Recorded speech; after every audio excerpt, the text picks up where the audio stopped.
ಎಲ್ಲ ಗೌರವಾನ್ವಿತ ಸದಸ್ಯರಿಗೆ ನಮಸ್ಕರಿಸುತ್ತಾ, ನನ್ನ ಸಹೋದ್ಯೋಗಿ ಮಿತ್ರರಾಗಿರ್ತಕ್ಕಂಥ ಉಪಾಧ್ಯಕ್ಷ ಆಗಿರ್ತಕ್ಕಂಥ ಶ್ರೀಯುತ ಸದಾಶಿವ ಪೂಜಾರಿ ಅವರೇ, ನಿರ್ದೇಶಕ ಮಂಡಳಿ ಆಗಿರ್ತಕ್ಕಂಥ ಸುಂದರ್ ಅವರೇ, ಅಜಯ್ ಕುಮಾರ್ ಅವರೇ, ಡಾಕ್ಟರ್ ದೀಪಕ್ ಅವರೇ, ಕೆ ಬಾಲಕೃಷ್ಣನ್ ಅವರೇ, CH ಅಶ್ವತ್ಥನಾರಾಯಣ ಅವರೇ, ಶರತ್ ಕುಮಾರ್ ಅವರೇ, ಸಚಿನ್ ಜಿ ಪೂಜಾರಿ ಅವರೇ, ಬಾಬು ಅವರೇ, ಪುಷ್ಪಲತಾ ಅವರೇ ಮತ್ತು ಶ್ರೀಮತಿ ವಿಜಯಲಕ್ಷ್ಮಿ ಅವರೇ, ಮತ್ತು ವಿವಿಧ ಸಂಘದ ಮುಖ್ಯಸ್ಥರು ಈಗ ಆಗಮಿಸಿದ್ದಾರೆ.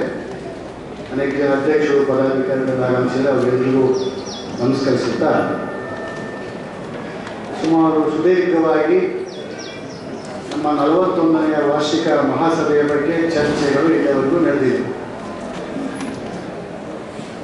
ಬಹುಶಃ ಈ ಚರ್ಚೆಗಳಲ್ಲಿ ಕಂಡು ಬಂದಿರತಕ್ಕಂಥದ್ದು ಮುಖ್ಯವಾಗಿ ನಾನು ಗಮನಿಸಿದ ವಿಚಾರ ಅಂತಂದರೆ,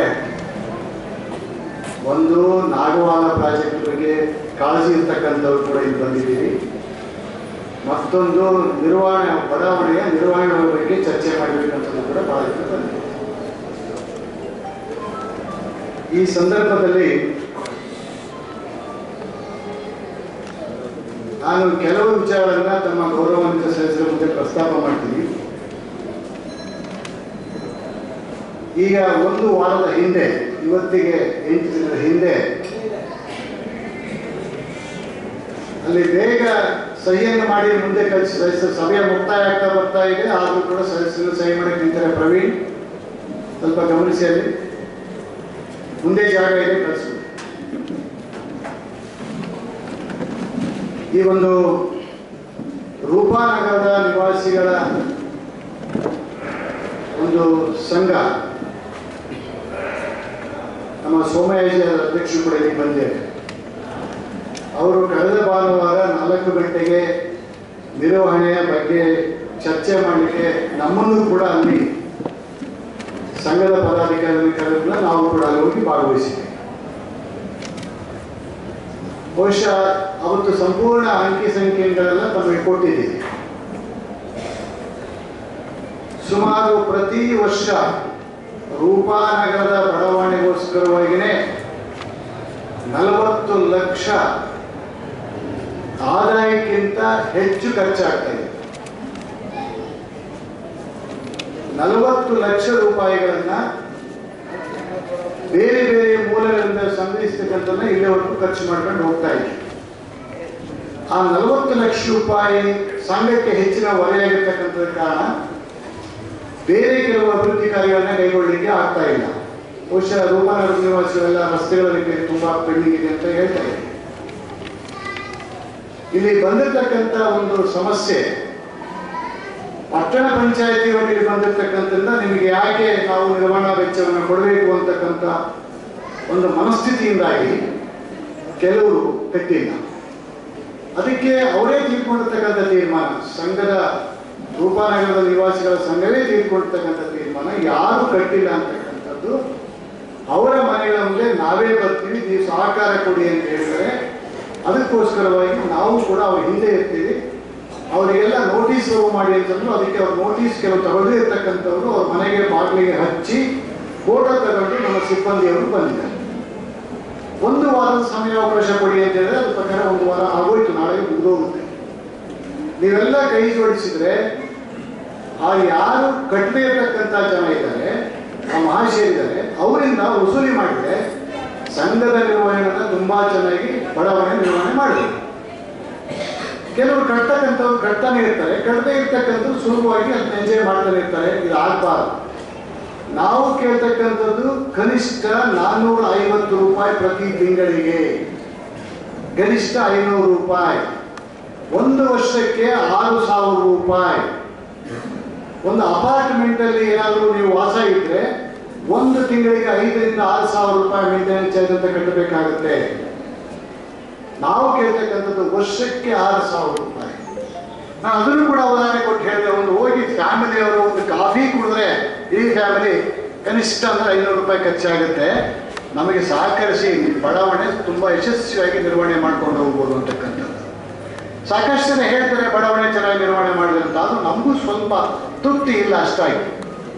ಇನ್ನೂ ರಸ್ತೆಗಳು ಮಾಡಬೇಕಾಗಿದೆ, ಬೇರೆ ಬೇರೆ ಕೆಲಸಗಳು ಮಾಡಬೇಕಾಗಿದೆ, ಮಾಡಿ ಅಂತಕ್ಕಂಥ ದೃಷ್ಟಿಯಿಂದ ಬಹಳ ಸುದೀರ್ಘವಾಗಿ 2 ಗಂಟೆಗಳ ಕಾಲ ಹೋದ ಚರ್ಚೆ ಮಾಡಿದ್ವಿ.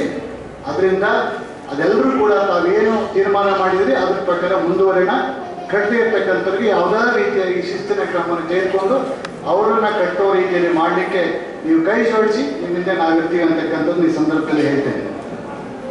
ಈಗ ನಿರ್ವಹಣೆ ಸಂದರ್ಭದಲ್ಲಿ ತಾವು ಹೇಳಿದ್ರಿ ಈ ಮಳೆಗಾಲದಲ್ಲಿ ನಂಬರ್ಗಳು ಹೊರಟೋಗಿದೆ, ಅದು ಕನ್ಫ್ಯೂಷನ್ ಆಗುತ್ತೆ. ಈಗ ಮಳೆಗಾಲ ಮುಗಿದ ತಕ್ಷಣಕ್ಕೆ ಪ್ರತಿ ಸೈಟ್ಗಳು ಆಗಲೇ ನಾವು ಸಿಬ್ಬಂದಿಗೆ ನಾವು ಅದನ್ನು ಕೊಟ್ಟಿದ್ದೀವಿ, ಡೈರೆಕ್ಷನ್ ಕೊಟ್ಟಿದ್ದೀವಿ. ಎಲ್ಲ ಸೈಟ್ಗಳು ಕೂಡ ನಂಬರನ್ನು ಕ್ಲೀನಾಗಿ ಹಾಕಬೇಕಾಗಿದೆ, ಆಗ್ತೀವಿ ಅದು. ಆಮೇಲೆ ನೀವು ನಿರ್ವಹಣೆ ತೆಗೆದುಕೊಂಡಿದ್ದೀರಿ, ಸೈಟನ್ನು ಕ್ಲೀನ್ ಮಾಡಿ ಅಂತ ಕೇಳ್ತೀರಿ. ಸೈಟ್ ಒಳಗಡೆ ಕ್ಲೀನ್ ಮಾಡಲಿಕ್ಕೆ ಸೊಸೈಟಿಗೆ ಅವಕಾಶ ಇಲ್ಲ. ಚರಂಡಿ ಮತ್ತು ರಸ್ತೆ ಮಧ್ಯೆ ಇರ್ತಕ್ಕಂಥ ಗ್ಯಾಪ್ ಇದೆಯಲ್ಲ, ಅದಕ್ಕೆ ಮಾತ್ರ ನಾವು ರಿಪೇರಿ ಮಾಡಲಿಕ್ಕೆ ಅಥವಾ ಆ ಕಳೆಯನ್ನು ಶುದ್ಧ ಮಾಡಲಿಕ್ಕೆ ನಾವು ಮಾಡ್ಬೋದು ಹೊರತು ಪಕ್ಕದ ಸೈಟ್ ಒಳಗಡೆ ಖಾಲಿ ಇರ್ತಕ್ಕಂಥ ಪಾರ್ಥೇನಿಯಮನ್ನು, ಗಿಡಗಳನ್ನು ಡೆಬರಿ ಸೇರಲಿಕ್ಕೆ ನಮಗೆ ಆಗೋದಿಲ್ಲ, ಮಾಡೋಕ್ಕೆ ಸಾಧ್ಯತೆ ಇಲ್ಲ. ನಾವು ಮಾಡ್ತಕ್ಕಂಥದ್ದು ಆ ನಿರ್ವಹಣೆ ವೆಚ್ಚ, ನೀರು ಬರದೇ ಸರಿಪಡ್ತಕ್ಕಂಥದ್ದು, ಚರಂಡಿಗಳನ್ನು ಸರಿಪಡಿಸ್ತಕ್ಕಂಥದ್ದು, ಮತ್ತು ಚರಂಡಿಯಿಂದ ರಸ್ತೆ ಒಳಗಿರ್ತಕ್ಕಂಥ ಮಧ್ಯದಲ್ಲಿರ್ತಕ್ಕಂಥ ಬಾಗಿಲಿರ್ತಕ್ಕಂಥ ಏನಾದರೂ ಹುಲ್ಲು ಕಸ ಗಡ್ಡೆಯಿಂದ ಇಂಥವನ್ನ ನಾವು ಮಾಡ್ಕೊಂಡು ಹೋಗ್ತಕ್ಕಂಥದ್ದು ಅಂತಕ್ಕಂಥ. ಇನ್ನು ಡಾಕ್ಟರ್ ಜಗದೀಶ್ ಅವರು ಒಂದು ಪತ್ರ ಬರೆದರೆ ಅದು ಆ ಪತ್ರದ ಉದ್ದೇಶ ಬಹುಶಃ ಅವರು ಬಂದಿಲ್ಲ ಅಂತ ಕಾಣುತ್ತೆ. ಆ ಡೆತ್ ಫಂಡನ್ನು ಕೊಡಿ ಅಂತ ನಾವು ಆಗಲೇ ನಮ್ಮ ಬುಕ್ಕಲ್ಲಿ ಕೂಡ ನೋಟಿಸಲ್ಲಿ ತಿಳಿಸಿದ್ದೀವಿ. ಡೆತ್ ಫಂಡ್ ಯಾರು ಸದಸ್ಯರು ಆಗಿರ್ತಕ್ಕಂಥವ್ರು ಅವರ ಮರಣಾನಂತರ ಅವರಿಗೆ ಮರಣ ನಿಧಿ ಅಂತಕ್ಕಂಥದ್ದು 10,000 ರೂಪಾಯಿ ಅವರೆಲ್ಲ ಸಂಬಂಧಪಟ್ಟ ಸೂಕ್ತ ದಾಖಲಾತಿಗಳನ್ನು ಕಚೇರಿಗೆ ಸಲ್ಲಿಸಿದರೆ ಅವರಿಗೆ ಡೆತ್ ಫಂಡ್ ಅಂತ ಕೊಡ್ತಾ ಇದ್ವಿ. 10,000 ರೂಪಾಯಿ ಕೊಡ್ತಾ ಇದ್ವಿ. ಅದಕ್ಕಿಂತ ಹೆಚ್ಚಿಗೆ ಕೊಡಲಿಕ್ಕೆ ಪ್ರಾವಿಷನ್ ಆಕ್ಟ್ ಇಲ್ಲ ಅಂತಕ್ಕಂಥದ್ದು ಸಾರ್ವಜನಿಕರ ಗಮನಕ್ಕೆ ತರ್ತಾ ಇದೆ. ಇನ್ನು ಭದ್ರತಾ ವೆಚ್ಚ ಮತ್ತು ನಿರ್ವಹಣಾ ವೆಚ್ಚದ ಬಗ್ಗೆ ನಮ್ಮ ಸದಸ್ಯರಲ್ಲಿ ಪ್ರಶ್ನೆ ಮಾಡಿದರು. ಇದನ್ನು ನೆಕ್ಸ್ಟ್ ಇಯರ್ ಇಲ್ಲ, ಭದ್ರತಾ ವೆಚ್ಚವನ್ನೇ ಬೇರೆ ಮಾಡ್ತೀವಿ, ನಿರ್ವಹಣಾ ವೆಚ್ಚವನ್ನೇ ಬೇರೆ ಮಾಡ್ತೀವಿ. ಅದು ಸ್ಪ್ಲಿಟ್ ಆಗಿ ಮಾಡಬೇಕು ಅಂತ ನಾವು ಕೆಲಸರಿ ಚರ್ಚೆಯನ್ನು ಕೂಡ ನಮ್ಮ ಸಭೆಯಲ್ಲಿ ಮಾಡಿದ್ವಿ. ಅದು ಒಟ್ಟಿಗೆ ಮಾಡ್ತಕ್ಕಂಥದ್ದು ಸ್ಪ್ಲಿಟ್ ಮಾಡಿಬಿಟ್ಟು ಬೇರೆ ಮಾಡ್ತಿದ್ದೀವಿ. ಇನ್ನು ಕಳೆದ ಸಾರಿ ನಮ್ಮ ಒಬ್ಬ ಸದಸ್ಯರು ಗಮನಕ್ಕೆ ತಂದಿದ್ರು, ಈ ಒಂದು ಲಾಭದ ವಿಂಗಡಣೆಯನ್ನು ಮೊದಲೇ ಕೊಡಬೇಕು ಅಂತ. ನಾವು ಅವತ್ತೇ ಕೊಟ್ಟಿದ್ವಿ, ಅದಕ್ಕೆ ಮುಂದಿನ ಸಾರಿಯಿಂದ ಬುಕ್ಕಲ್ಲೇ ಪ್ರಿಂಟ್ ಮಾಡಿ ಕೊಟ್ಬಿಟ್ಟಿದ್ದೀವಿ. ಅದಕ್ಕೋಸ್ಕರವಾಗಿ ನಾವು ಲಾಭದ ವಿಂಗಡಣೆ ವೆಚ್ಚವನ್ನು ಮೊದಲೇ ಪುಸ್ತಕದಲ್ಲ ಪ್ರಿಂಟ್ ಮಾಡಿ ಈ ವರ್ಷ ಕೊಟ್ಬಿಟ್ಟಿದ್ದೀವಿ. ಇನ್ನು ಈ ಒಂದು ನಮ್ಮ ಗೌರವದ ಸದಸ್ಯರು ಕೇಳಿದ್ರು, ನಮಗೆ ಸುವರ್ಣ ಅವರು ಹಾಕಿಕೊಟ್ಟಿರ್ತಕ್ಕಂಥ ಮಾರ್ಗದಲ್ಲೇ ಇವತ್ತೆಲ್ಲ ನಮ್ಮಲ್ಲಿ ಇರ್ತಕ್ಕಂಥದ್ದು ನಿಜ. ಅವರ ಒಂದು ಏನು ಆಸೆ ಇಟ್ಕೊಂಡಿದ್ರು ಅದ್ರ ಪ್ರಕಾರವಾಗಿ ನಾವು ಸಂಸ್ಥೆಯನ್ನು ಮುಂದುವರಿಸ್ಕೊಂಡು ಹೋಗ್ತಕ್ಕಂಥದ್ದು ಸಾಧ್ಯ. ಅವರ ಹೆಸರಲ್ಲೇ ಈ ನಗರವೂ ಕೂಡ ಸುವರ್ಣ ನಗರ ಅಂತ ಈಗಾಗಲೇ ಹೆಸರಿಟ್ಟಿದ್ದೀವಿ. ನಮ್ಮ ಅರವಿಂದ್ ಅರವಿಂದ್ ಅದರ ಜೊತೆಗೆ ರೂಪಾನಗರದ ನಮ್ಮ ಶಾಲೆಯ ಮುಂಭಾಗದಲ್ಲಿ ಸುವರ್ಣವರ ಸ್ಟ್ಯಾಚ್ಯೂನು ಕೂಡ ನಾವು ಆಗಲೇ ಅದನ್ನು ಪ್ರತಿಷ್ಠಾಪನೆ ಮಾಡಿದ್ದೀವಿ. ಒಂದು ರೂಪಾನಗರದಲ್ಲಿ ಒಂದು ರಸ್ತೆಗೂ ಕೂಡ ಅವರ ಹೆಸರಲ್ಲಿ ಇಟ್ಟಿದ್ದೀವಿ.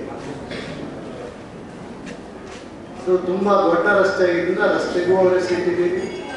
ಈ ಲೇಔಟ್ಗೂ ಈ ನಗರಕ್ಕೂ ಸುವರ್ಣ ಅವರ ಹೆಸರಿಟ್ಟಿದ್ದೀವಿ. ಮತ್ತು ರೂಪಾನಗರದ ಶಾಲೆಯ ಮುಂಭಾಗದಲ್ಲಿ ಅದಕ್ಕೆ ಇದನ್ನು ಕೂಡ ಸ್ಟ್ಯಾಚ್ಯೂನ ಕೂಡ ಇಟ್ಟಿದ್ದೀವಿ. ಮಾರ್ಚ್ 21ನೇ ತಾರೀಕು ಪ್ರತಿ ವರ್ಷವೂ ಕೂಡ ಅವರಿಗೆ ಪುಷ್ಪಮಾಲೆಯನ್ನು ಸಮರ್ಪಿಸಿ ನಮ್ಮ ಶಾಲೆಯ ವತಿಯಿಂದ ಮತ್ತು ನಮ್ಮ ಗೌರವಾನ್ವಿತ ಎಲ್ಲ ಸದಸ್ಯರು, ಸಂಘ ಸಂಸ್ಥೆಗಳ ವಿವಿಧ ಸದಸ್ಯರು ಸೇರಿಕೊಂಡು ಅವರಿಗೆ ಪುಷ್ಪಮಾಲೆಯನ್ನು ಅರ್ಪಿಸಿ ಪ್ರತಿ ವರ್ಷವೂ ಕೂಡ ಅವರ ದಿನವನ್ನು ನಾವು ಸ್ಮರಣೆಯನ್ನು ಕೂಡ ನಾವು ಮಾಡ್ಕೊಳ್ತಾ ಇದ್ದೀವಿ. ಅದನ್ನು ಸಂಸ್ಥಾಪಕರ ದಿನ ಅಂತಂದರೆ ಅದನ್ನು ಕರೀತೀವಿ. ಆ ಫೌಂಡರ್ಸ್ ಡೇ ಅಂತ 21 ಮಾರ್ಚ್ನಲ್ಲಿ ಪ್ರತಿ ಸಂದರ್ಭದಲ್ಲೂ ನಾವು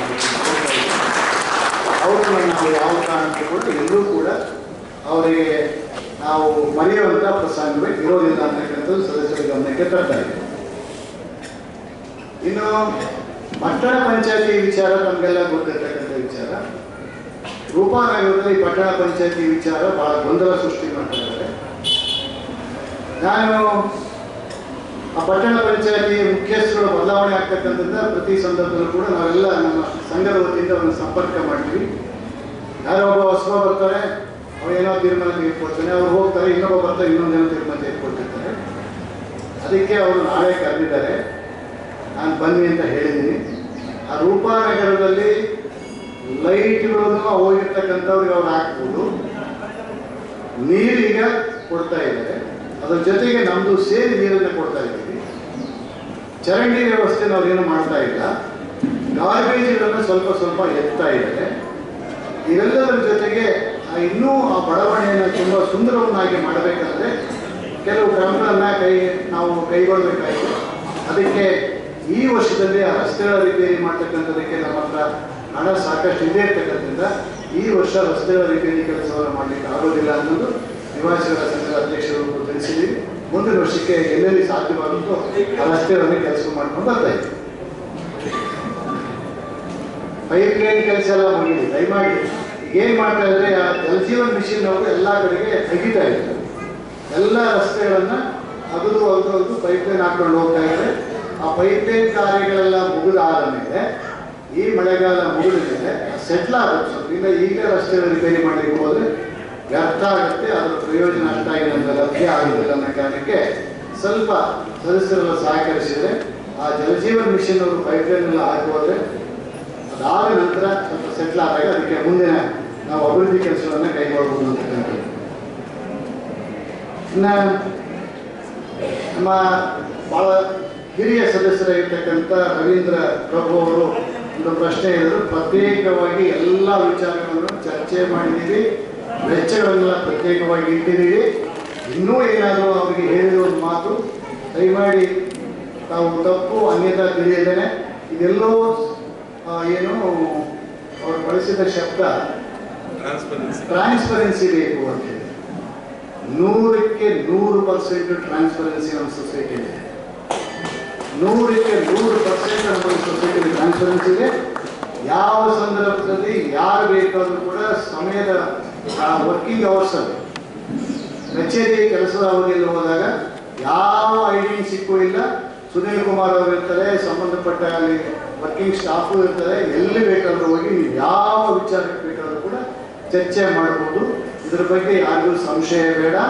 ಇಲ್ಲಿ ಟ್ರಾನ್ಸ್ಪರೆನ್ಸಿ ಇದೆ. ದಯಮಾಡಿ ಇದನ್ನು ಏನೇ ನಿಮಗೆ ಅನುಮಾನ ಇದ್ರೂ ಕೂಡ ಓಪನ್ಗೂ ಚರ್ಚೆ ಮಾಡಿ, ಎಲ್ಲರಿಗೂ ಗೊತ್ತಾಗಲ್ಲ. ಅದನ್ನೇನು ಮುಚ್ಚುಮರೆ ಮಾಡೋಂಥ ಪ್ರಶ್ನೆ ಇಲ್ಲ.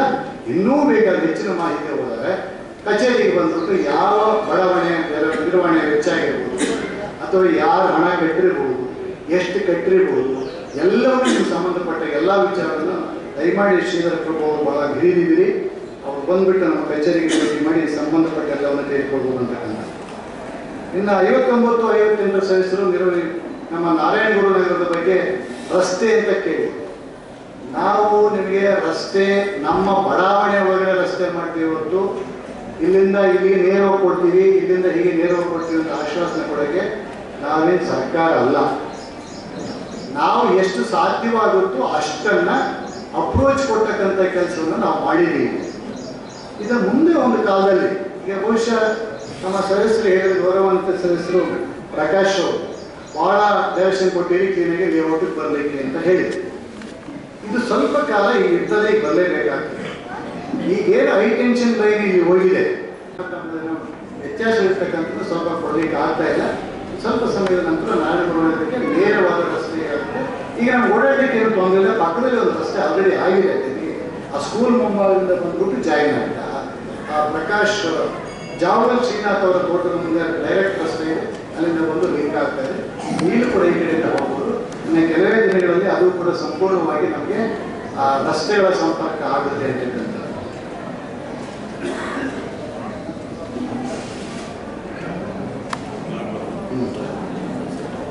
ಈಗ 1278 ವೀರೇಶ್ ಅವರು ಮನೆ ಕಟ್ಟುವವರು ಮೇಂಟೆನೆನ್ಸ್ ಬಗ್ಗೆ ಹೇಳ್ತಾ ಇದ್ದಾರೆ. ಸುವರ್ಣ ನಗರದ್ದು ನಾರಾಯಣಗುರು ನಗರದ್ದು ಪ್ರತ್ಯೇಕವಾಗಿ ನಾವು ಡೆಪಾಸಿಟ್ ತೆಗೆದುಕೊಂಡು ಅದರಲ್ಲಿ ಬಾಲಕೃಷ್ಣ ಅವರಾಗಲೇ ವೆರಿಫೈ ಹೇಳಿದ ಹಾಗೆ ಅದರ ಬರ್ತಕ್ಕಂಥ ಬಡ್ಡಿ ನಿರ್ವಹಣೆ ಆಗ್ತಕ್ಕಂಥದ್ದು ಅದರ ಖರ್ಚುಗಳಿಗೆ ಸಮಸ್ಯೆ ಇಲ್ಲ. ಈಗ ರೂಪಾನಗರದ ಮಾತ್ರ ನಾವು ಮಂತ್ಲಿ ಮೇಂಟೆನೆನ್ಸ್ ತೆಗೆದುಕೊಳ್ತಕ್ಕಂಥದ್ದು ಅದರ ಖರ್ಚುಗಳು ಅದೇ ಬೇರೆ ಇದೆ. ದೀಪಾನಗರದನ್ನು ಸಂಪೂರ್ಣವಾಗಿ ನಾವು ಕೈ ಬಿಟ್ಟಿದ್ದೇವೆ. ಯಾಕೆಂದರೆ ಅವರು ಕೂಡ ಸರಿಯಾಗಿ ಸ್ಪಂದಿಸಿ ಇರ್ತಕ್ಕಂಥದ್ರಿಂದ ಅವ್ರ ಜೊತೆಗೆ ಸಾಕಷ್ಟು ಸಂದರ್ಭದಲ್ಲಿ ನಾವು ಸಮಸ್ಯೆಯನ್ನು ಮಾತಾಡಿ ಆಮೇಲೆ ಅದನ್ನು ಬಿಟ್ಟಿದ್ದೀವಿ. ಈಗಾಗಲೇ ಪಟ್ಟಣ ಪಂಚಾಯತಿಯವರು ಅದನ್ನು ನಡೆಸ್ಕೊಂಡು ಹೋಗ್ತಾ ಇದ್ದಾರೆ, ಮುಂದುವರಿಸ್ಕೊಂಡು ಹೋಗ್ತಾ ಇದ್ದಾರೆ. ಅದರೊಂದಿಗೆ ನಮ್ಮ ಸಮಸ್ಯೆಗೆ ನಿವಾಸಿಗಳು ನಮ್ಮ ಸಂಪರ್ಕಕ್ಕೆ ಬರೋದಿಲ್ಲ, ನಾವು ಅವ್ರ ಸಂಪರ್ಕವಾಗಿ ಪಟ್ಟಣ ಪಂಚಾಯತಿ ಜೊತೆಗೆ ಅವ್ರು ವ್ಯವಹಾರ ಮಾಡಿಕೊಂಡು ಸಂಪೂರ್ಣವಾಗಿ ನಿರ್ವಹಣೆ ಮಾಡ್ಕೊಳ್ಳಿಕ್ಕೆ ಅವ್ರ ಜವಾಬ್ದಾರಿ ತೆಗೆದುಕೊಂಡು ಹೋಗ್ತಾ ಇರ್ತಕ್ಕಂಥದ್ದು ನಮ್ಮ ಗಮನಕ್ಕೆ. ಇನ್ನು ಭಾಳಷ್ಟು ಸ್ನೇಹಿತರು ಶರಣಪ್ಪ ಅಂತ ಹೇಳ್ಬಿಟ್ಟು 6127 ನಾಗವಾಲ ಪ್ರಾಜೆಕ್ಟಿಗೆ 2023ರಲ್ಲಿ ಹಣ ಕಟ್ಟಿದ್ದೀವಿ. ಈಗ 2 ವರ್ಷ ಆಯಿತು ಅಂತ ಹೇಳ್ತಾರೆ. ಬಹುಶಃ ಅನೇಕ ಜನ ಸದಸ್ಯರಿದ್ರೆ ಗೌಪ್ಯ ಇಲ್ಲ. ಬೇರೆ ಬೇರೆ ಲೇಔಟ್ಗಳಲ್ಲೂ ಕೂಡ ಸದಸ್ಯರಾಗಿರ್ತೀರಿ, ದುಡ್ಡು ಕಟ್ಟಿರ್ತೀರಿ, ಅಲ್ಲಿ ಏನು ನಡೀತಾ ಇರ್ತಕ್ಕಂಥ ತಮ್ಮ ಮಾಹಿತಿ ಇರ್ತಾರೆ, ತಮ್ಮಗಳು, ತಮ್ಮ ಸಂಬಂಧಿಗಳು, ಸ್ನೇಹಿತರು, ಬಂಧುಗಳು. ನಮ್ಮ ಲೇಔಟಲ್ಲಿ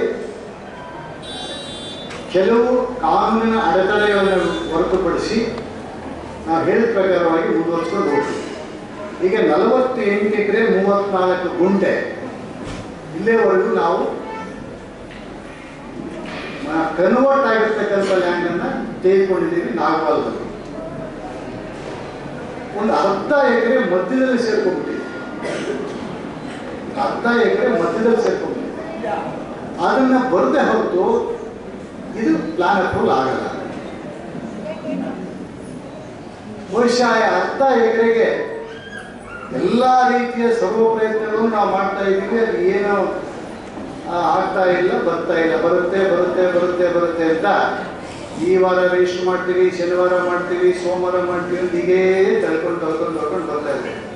ಆ ಅರ್ಧ ಎಕರೆ ನಮಗೆ ರಿಜಿಸ್ಟರ್ ಆಗಿದ್ರೆ ಅಲ್ಲಿಗೆ 49 ಎಕರೆ 14 ಗುಂಟೆ ಆಗುತ್ತೆ ಒಟ್ಟು. ಸಾಕು. ಇನ್ನು ನಂತರದಲ್ಲಿ ಪ್ರಯತ್ನ ಮಾಡಿಕೊಂಡು ಸಮಯ ವ್ಯರ್ಥ ಮಾಡ್ಕೊಳ್ಳೋದ್ರಲ್ಲಿ ನಮ್ಗೆ ಇಷ್ಟ ಇಲ್ಲ. ಆ ಕಾರಣದಿಂದಾಗಿ ಈಗಾಗಲೇ ತಾವು ನೋಡಿದಾಗೆ ಎಲ್ಲ ಲೆವೆಲ್ ಕೂಡ ಮಾಡಿದೆ. ಒಂದು ನಮ್ಮದೇ ಆಫೀಸು ಕೂಡ ಇದೆ, ನಮ್ಮ ಸಿಬ್ಬಂದಿ ಕೂಡ ಇರ್ತಾರೆ. ಬೆಳಗ್ಗೆಯಿಂದ ಸಾಯಂಕಾಲದವರೆಗೂ ಸಿಬ್ಬಂದಿ ಕೂಡ ಇರ್ತಾರೆ. ಎಲ್ಲ ಲೆವೆಲಿಂಗು ಮಾಡಿದ್ದೀವಿ. ಎಲ್ಲ ರೀತಿ ಇರ್ತಕ್ಕಂಥ ಪ್ಲಾನ್ ಅಪ್ರೂವಲ್ ಆಗಿ ಬಂದ ತಕ್ಷಣ ವಾರದಲ್ಲಿ ನಾವು ಡೆವಲಪ್ಮೆಂಟ್ ಕೆಲಸ ಮಾಡಬೇಕು ಅಂತಂದು ಕೂಡ ತೀರ್ಮಾನ ಮಾಡಿದ್ದೀವಿ. ಎಷ್ಟೇ ನಾವು ಫಾಸ್ಟಾಗಿ ಕೆಲಸ ಮಾಡಿದ್ರು ಕೂಡ, ಹಗಲು ರಾತ್ರಿ ಕೆಲಸ ಮಾಡಿದ್ರು ಕೂಡ ಕನಿಷ್ಠ ನಮಗೆ ಡೆವಲಪ್ಮೆಂಟ್ ಮಾಡಲಿಕ್ಕೆ 2 ವರ್ಷ. ಯಾಕೆ 2 ವರ್ಷ ನಿಮಗೆ ಹೇಳ್ತಾ ಇದ್ದಂತಂದ್ರೆ, ಸಂಪೂರ್ಣವಾಗಿ ಅಭಿವೃದ್ಧಿ ಮಾಡಬೇಕು. ಚರಂಡಿ, ರಸ್ತೆ, ನೀರು ಮಾಡಿದೆ ರೆವಿನ್ಯೂ ಲೇಔಟ್ ಥರ ನಾವು ಮಾಡಿ ರಿಜಿಸ್ಟರ್ ಮಾಡಿ ಕೊಟ್ಟುಬಿಟ್ಟು ಕೈ ತೊಗೊಳಕಾದಂಥ ಸಂಸ್ಥೆ ನಮ್ದೆಲ್ಲ. ನಿಮಗೆ ರಿಜಿಸ್ಟರ್ ಆದ ತಕ್ಷಣ ನೆಕ್ಸ್ಟ್ ಟೈಮ್ ನೀವು ಕನ್ಸ್ಟ್ರಕ್ಷನ್ ಸ್ಟಾರ್ಟ್ ಮಾಡ್ತಕ್ಕಂಥ ಮಟ್ಟಕ್ಕೆ ತಯಾರು ಮಾಡಿಕೊಡ್ಬೇಕಾದ್ರೆ ಸಮಯ ಬೇಕಾಗುತ್ತೆ. ನನಗೆ ಗೊತ್ತು, ಎಷ್ಟೋ ಜನ ಹಣವನ್ನು ಕಟ್ಟಿ ಬ್ಯಾಂಕ್ಗಳಲ್ಲಿ ಹೋಗಿ ಸಾಲ ತೆಗೆದುಕೊಂಡು ಇನ್ಸ್ಟಾಲ್ಮೆಂಟ್ ಕಟ್ಕೊಂಡು ಒಂದು ಸೂರನ್ನು ಕಟ್ಕೊಳ್ಬೇಕಂತಕ್ಕಂಥ ಮಹಾರಾಷ್ಟ್ರದಲ್ಲಿ ನೀವು ಸದಸ್ಯರಾಗಿರ್ತೀರಿ, ಸೈಟನ್ನು ಪಡೆಯಬೇಕು ಅಂತ ಆಲೋಚನೆ ಇರ್ತೀರಿ. ಇಂತಹ ನಿಮ್ಮ ಆಲೋಚನೆಗೆ, ನಿಮ್ಮ ಮಹಾರಾಷ್ಟ್ರೆಗೆ ನಾವು ಪೂರಕವಾಗಿರಬೇಕಾದ್ರೆ ಸಂಪೂರ್ಣವಾಗಿರ್ತಕ್ಕಂಥ ದಾಖಲೆಗಳನ್ನು ನಿಮಗೆ ಕೊಡಬೇಕು. ಡೆವಲಪ್ ಮಾಡಬೇಕು, ನಿಮಗೆ ರಿಜಿಸ್ಟರ್ ಮಾಡಿಕೊಡ್ಬೇಕು, ಅಲಾಟ್ಮೆಂಟ್ ಲೆಟರ್ ಕೊಡಬೇಕು, ಪೊಸಿಷನ್ ಲೆಟರ್ ಕೊಡಬೇಕು, ಸೇಲ್ರಿ ಕಾಪಿ ಕೊಡಬೇಕು. ಇಷ್ಟೂ ತೆಗೆದುಕೊಂಡು ಹೋದರೆ ಯಾವುದೇ ಬ್ಯಾಂಕಲ್ಲಾದರೂ ಕೂಡ ನಿಮ್ಗೆ ಸಾಲ ಕೊಡಲಿಕ್ಕೆ ಸಿದ್ಧರಾಗ್ತದೆ. ಬಹುಶಃ ನಮ್ಮ ಬರೀ ಒಂದು ಅಲಾಟ್ಮೆಂಟ್ ಲೆಟರ್ ಕೊಟ್ಟರೆ ಸಾಕು, ಪೊಸಿಷನ್ ಲೆಟರ್ ಕೊಟ್ಟರೆ ಸಾಕು, ಯಾವುದೇ ಶೆಡ್ಯೂಲ್ ಬ್ಯಾಂಕ್, ಯಾವುದೇ ನ್ಯಾಷನಲ್ ಬ್ಯಾಂಕಲ್ಲೂ ಕೂಡ ನಿಮಗೆ ದೀಪ ಅಂದ ತಕ್ಷಣ ಮೈಸೂರಿನಲ್ಲಿ ಸಾಲ ಕೊಡಲಿಕ್ಕೆ ಸಿದ್ಧರಿರ್ತಾರೆ. ಒಂದು ಬ್ಯಾಂಕೇ ಇಲ್ಲೇ ಇದೆ, ಒಂದು ಐರೋಪಿ ಬ್ಯಾಂಕ್ ಇಲ್ಲೇ ಅವರ ಒಂದು ಇದನ್ನು ಇಲ್ಲಿ ಕೌಂಟ್ರ್ ಮಾಡ್ಕೊಂಡಿದೆ. ಒಬ್ಬ ರಾಷ್ಟ್ರೀಕೃತವಾಗಿರ್ತಕ್ಕಂಥ ಬ್ಯಾಂಕು ಕೌಂಟ್ರ್ ಮಾಡಿಕೊಂಡು ನೀವು ಯಾರಾದರೂ ಬಂದು ಸಾಲ ಕೇಳಿದ್ರೆ ಕೊಡ್ಲಿಕ್ಕೆ ತಯಾರಿದ್ದೀವಿ ಅಂತ ಹೇಳ್ತಾರೆ. ಕೆಲವು, ನಾನು ಅದನ್ನು ಸ್ಪೆಸಿಫೈ ಮಾಡಲಿಕ್ಕೆ ಹೋಗಲಿಲ್ಲ, ಕೆಲವು ಸೊಸೈಟಿಗಳಲ್ಲಿ ಜಾಗವೇ ಇರೋದಿಲ್ಲ, ದುಡ್ಡು ಕಟ್ಸ್ಕೊಂಡಿರ್ತಾರೆ. 16 ವರ್ಷಗಳ ಗಟ್ಟಲೆ ಕಾಯ್ತು, ಕೊನೆಗೆ ನಿಮ್ಮ ದುಡ್ಡು ವಾಪಸ್ ತಗೊಂಡು ಹೋಗ್ಲಿಕ್ಕೂ ವಾಪಸ್ ತಗೊಳ್ಳೋಕ್ಕೂ ಕೂಡ ಕಷ್ಟಪಟ್ಟು, ಕಟ್ಟಿರ್ತಕ್ಕಂಥ ದುಡ್ಡು ವಾಪಸ್ ತಗೊಳ್ಳೋದು ಕೂಡ ಕಷ್ಟಪಟ್ಟು. ಇಂತಹ ಪರಿಸ್ಥಿತಿನಲ್ಲಿ ನಮ್ಮದು ಪಕ್ಕ ಟ್ರಾನ್ಸ್ಪರೆಂಟ್ ಇರ್ತಕ್ಕಂಥದ್ದು. ಕೇವಲ ಕೆಲವು ತಾಂತ್ರಿಕ ಸಮಸ್ಯೆ ಇದ್ದಾಗ ಮಾತ್ರ ನಮ್ಮ ಪ್ರಾಜೆಕ್ಟ್ 1 ವರ್ಷ ತಡ ಆಗ್ಬೋದು ಹೊರತು ಕಟ್ಟಿರ್ತಕ್ಕಂಥ ಹಣಕ್ಕೆ ಯಾವುದೇ ಕಾರಣಕ್ಕೂ ಕೂಡ ಮೋಸ ಆಗೋದಿಲ್ಲ. ನೀವಾಗಿ ನೀವು ವಾಪಸ್ ನಮ್ಮ ದುಡ್ಡು ಕೊಡಿ ಅಂತಂದ್ರೆ ಆ ಕ್ಷಣ ಮಾತ್ರದಲ್ಲಿ ನಿಮ್ಮ ದುಡ್ಡಿಗೆ ಚೆಕ್ ರೆಡಿ ಅಂತ ತಗೊಂಡು ವಾಪಸ್. ಅಂತ ಪರಿಸ್ಥಿತಿ ನಮ್ಮಲ್ಲಿ ಬರಲ್ಲ.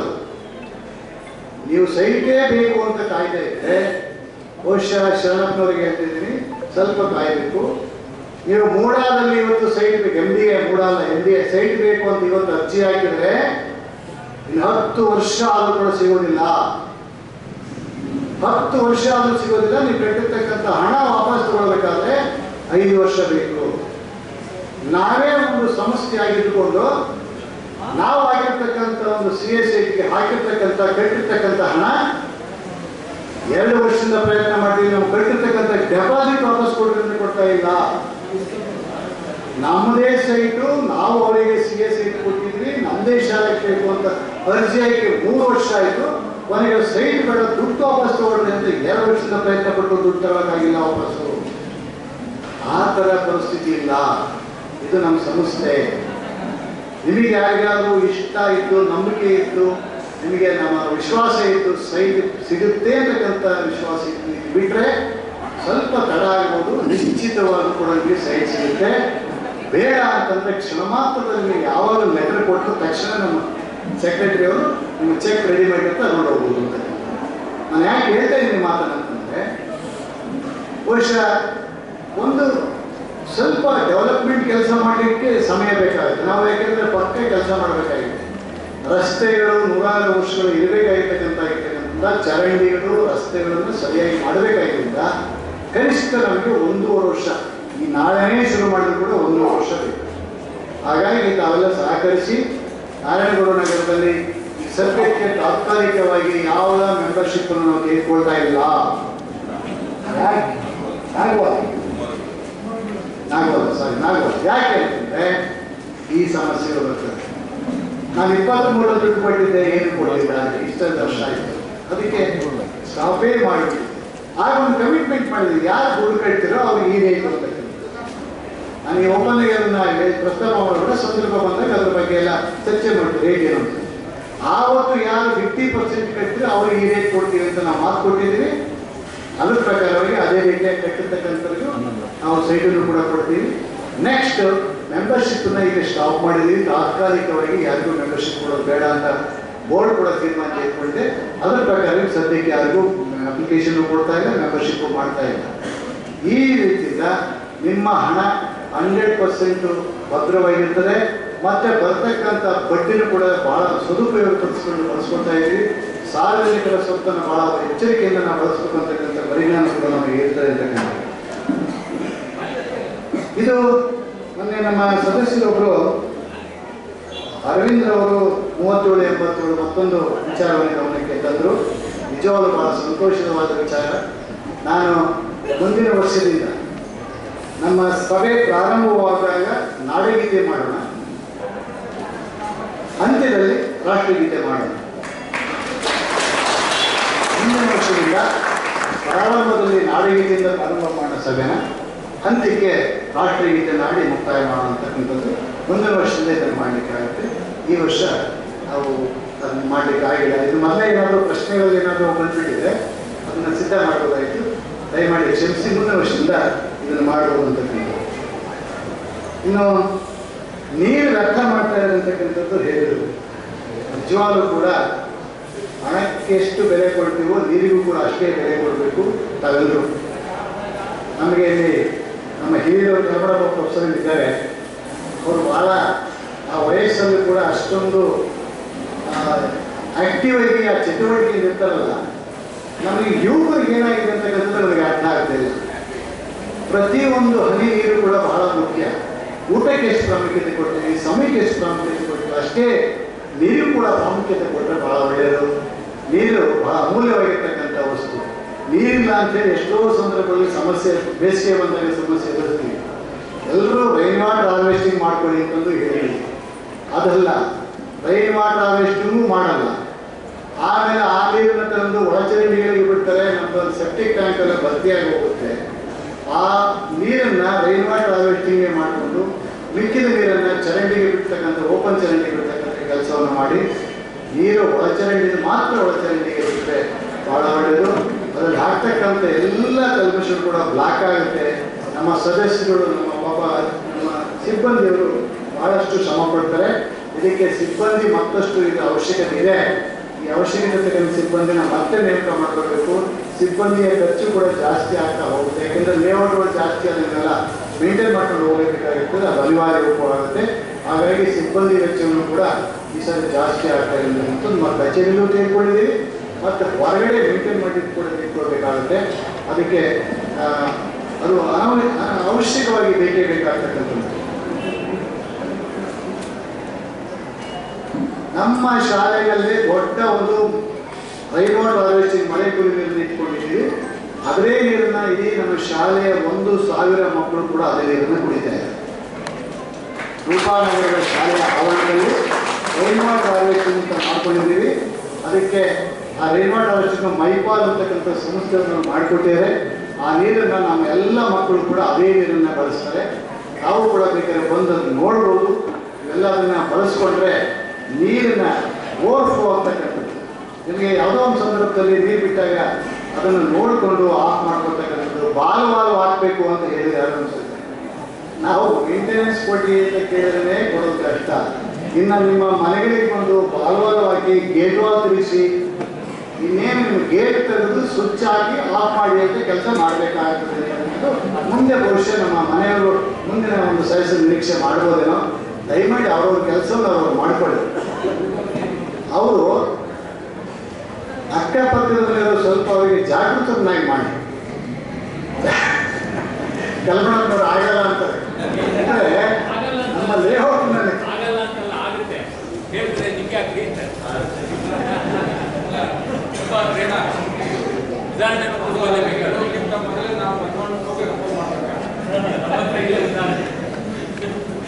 ದಯಮಾಡಿ ಪ್ರತಿಯೊಬ್ಬರದ್ದು ಒಂದೊಂದು ಸಾಮಾಜಿಕ ಜವಾಬ್ದಾರಿ ಅಂತ ಕರಿತೀವಿ. Is a social responsibility. ಆ ಸಾಮಾಜಿಕ ಜವಾಬ್ದಾರಿಯನ್ನು ಎಲ್ಲರೂ ಕೂಡ ಅದನ್ನು ಉಪಯೋಗಿಸ್ಕೊಂಡ್ರೆ ನೀರಾಗಿರ್ಬೋದು, ಲೈಟ್ ಆಗಿರ್ಬೋದು, ನಿಜವಾಗ್ಲೂ ಕೂಡ ಬಹಳ ಒಳ್ಳೆಯದು. ಇವೆಲ್ಲ ಪ್ರಜ್ಞಾವಂತ ನಾಗರಿಕರಿದ್ದಾರೆ. ಅಲ್ಲಿ ಯಾರು ಎಜುಕೇಟ್ ಇಲ್ಲ, ಎಫೆಕ್ಟ್ ಇಲ್ಲ, ಗೊತ್ತಿಲ್ಲ ನನಗಿಲ್ಲ, ಎಲ್ಲ ಪ್ರಜ್ಞಾವಂತ ನಾಗರಿಕರು ಇದ್ದುಕೊಂಡು ಕೂಡ ಆ ರಸ್ತೆಗಳಲ್ಲಿ ಒಂದು ನಾಯಿ ಬಂತು ಅಂದ ತಕ್ಷಣ ಎಷ್ಟೊಂದು ಫೋನ್ ಬರ್ತಾವೆ ನಮ್ಮ ಆಫೀಸ್ಗೆ. ಆದರೆ ನೀರು ಹರಿದು ಮಾತ್ರ ಗೊತ್ತಾಗಲ್ಲ. ನಮ್ಮ ವೈಸ್ ಪ್ರೆಸಿಡೆಂಟ್ ಸದಾಶಿವ ಪೂಜಾರಿ ಹೇಳಿದ್ರು, ಯಾರು ನಮ್ಮ ಹಿರಿಯ ಸದಸ್ಯರು ಸೈಟ್ ಕ್ಲೀನ್ ಮಾಡಲ್ಲ ಅಂತ ಕೇಳಿದ್ರು. ನೀವು ಮೇಂಟೆನೆನ್ಸ್ ಕಟ್ಟಿಲ್ಲ ನೋಡಿ ಅಪ್ಪ, ನಿಮ್ಗೆ ಗೊತ್ತಿಲ್ಲ ಕೇಳಿರಿ. ಆಫೀಸಿಗೆ ಬಂದು ಮೇಂಟೆನೆನ್ಸ್ ಕಟ್ಟಿದರೆ ನಿಮ್ಗೆ ಕೆಳಗೆ ಹಾಕಿರ್ತದೆ. ಅದಕ್ಕೆ ಬೇರೆ ತಕ್ಷಣ ನೀವು ಕಟ್ಟಿದ್ರೆ ಮೇಂಟೆನೆನ್ಸ್ ಅಂತ ನನಗೆ ಗೊತ್ತು. ನೀವೆಲ್ಲ ಹೊರಗಡೆ ಇರ್ತೀರಿ, ಗೊತ್ತಿರಲ್ಲ. ನೀವೆಲ್ಲೇ ಹೊರಗಿದ್ರು ಕೂಡ ನಮ್ಮ ಅಕೌಂಟ್ಗೆ ಜಮಾ ಮಾಡೋಕ್ಕೆ ಅವಕಾಶ ಇದೆ. ಫೋನ್ ಪೇ ಮಾಡ್ಬೋದು, ಅಕೌಂಟ್ ಪೇ ಮಾಡ್ಬೋದು, ಯಾವ ಸಂದರ್ಭದಲ್ಲಿ ಬೇಕು ಅಂತ ಮಾಡ್ಬೋದು. ನೀವು ಬಂದಾಗ ರಸೀದಿ ಇಟ್ಕೊಂಡು ಹೋಗ್ಬೋದು. ಇದರಲ್ಲಿ ಯಾವ ಕೂಡ ನವಲೇಶವೂ ಕೂಡ ನಿಮಗೆ ತೊಂದರೆ ಆಗಲ್ಲ. ದಯಮಾಡಿ ನೀವೆಲ್ಲರೂ ಕೂಡ ಅಕೌಂಟ್ ಪೇಗೆ ಒಂದು ಏನೋ ನರ್ಸರಿ ಸದಸ್ಯರು ನಮ್ಮ ಸೋಮಯಾಜಿ ಅವರ ಗ್ರೂಪ್ ಜೊತೆ ಬಂದಾಗ ಹೇಳಿದ್ರು. ಅದೆಲ್ಲ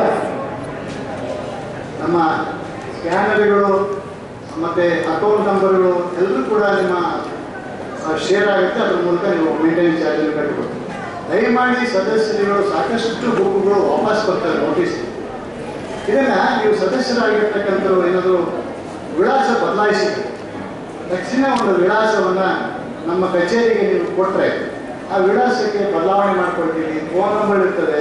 ಈಗ ತುಂಬ ಅಡ್ವಾನ್ಸ್ ಆಗಿರ್ತದೆ. ಎಲ್ಲ ಮಾಡ್ಕೊಳ್ಳೋದ್ರಿಂದ ಈ ಕಮ್ಯುನಿಕೇಷನ್ ಸುಲಭ ಆಗುತ್ತೆ ಅಂತ. ಕೆಲವು ಕಮ್ಯುನಿಕೇಷನ್ ಬಂದಿಲ್ಲ ಅಂತ ಅದು ನಿಮ್ಮ ಕರ್ತವ್ಯವೂ ಕೂಡ. ನೀವೇ ಬಂದು ಆಫೀಸ್ಗೆ ಒಂದು ಸ್ವತ್ತು ಪಡೆಯೋಕ್ಕೆ ಎಷ್ಟು ದಾಖಲೆ ಇರ್ತೀರಿ, ಪಡೆದ ಮೇಲೆ ಯಾಕೆ ಇದನ್ನು ನೆಗ್ಲೆಕ್ಟ್ ಮಾಡ್ತೀವಿ?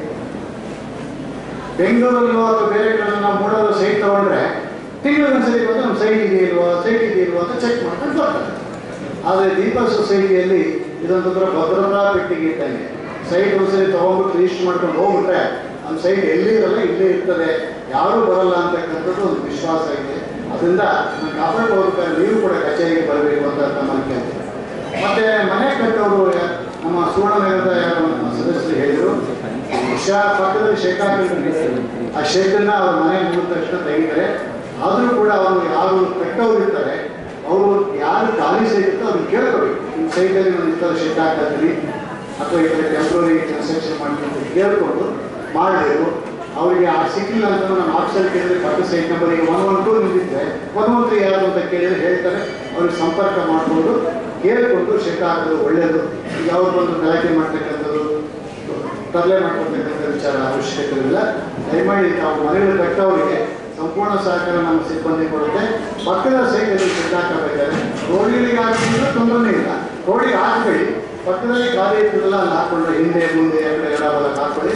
ಅದನ್ನ ಹಾಕ್ಕೊಂಡ್ಬಿಟ್ಟು ನೀವು ಮನೆಗೆ ಕಟ್ಟಿದ ತಕ್ಷಣ ಅದನ್ನ ತೆರವು ಮಾಡಿದ್ರೆ ಸರಿ ಹೋಗುತ್ತೆ ಅಂತ ನನ್ನ ಭಾವನೆ. ಇನ್ನು ಸಾಕಷ್ಟು ವಿಚಾರಗಳನ್ನ ಚರ್ಚೆ ಮಾಡಿದೆ. ನಿಮ್ಗೆ ಯಾವುದೇ ಸಂಶಯಗಳು ಕೂಡ ಬಿಟ್ಟಿಲ್ಲ, ಎಲ್ಲವನ್ನು ಕೂಡ ತಮ್ಮ ಮನವರಿಕೆಗೆ ತಂದಿದ್ದೀನಿ. ಈ ಒಂದು 41ನೇ ವಾರ್ಷಿಕ ಮಹಾಸಭೆಗೆ ತಾವೆಲ್ಲ ಆಗಮಿಸಿ ಬಹುಶಃ ಬಹಳ ಶಾಂತ ರೀತಿಯಿಂದ ಇಷ್ಟೆಲ್ಲ ಕುಳಿತು ಪ್ರಶ್ನೆಗಳನ್ನು ಮತ್ತು ಉತ್ತರಗಳನ್ನು ಪಡೆದಿರಿ. ಹಾಗಾಗಿ ನನ್ನ ಆಡಳಿತ ಮಂಡಳಿಯ ಪರವಾಗಿ ನಮ್ಮ ಗೌರವಾನ್ವಿತ ಎಲ್ಲ ಸದಸ್ಯರಿಗೆ ನನ್ನ ಪರವಾಗಿ ಮತ್ತು ನಮ್ಮ ಆಡಳಿತ ಮಂಡಳಿಯ ಪರವಾಗಿ ಅಭಿನಂದನೆ ಸಲ್ಲಿಸುವ ಮೂಲಕ ನಮ್ಮ ಸಹಕಾರ ಇಲಾಖೆಯಿಂದ ಸಹಕಾರ ಕೊಡ್ತಕ್ಕಂಥ ಎಲ್ಲ ಸಿಬ್ಬಂದಿಗೂ ಕೂಡ ನನ್ನ ಅಧ್ಯಕ್ಷನಾಗಿ ಅವರಿಗೆ ಒಂದು ಗೌರವವನ್ನು ಸಲ್ಲಿಸುವ ಮೂಲಕ ನನ್ನ ಎರಡು ಮಾತನ್ನು ಮುಗಿಸ್ತೀನಿ. ನಮಸ್ಕಾರ.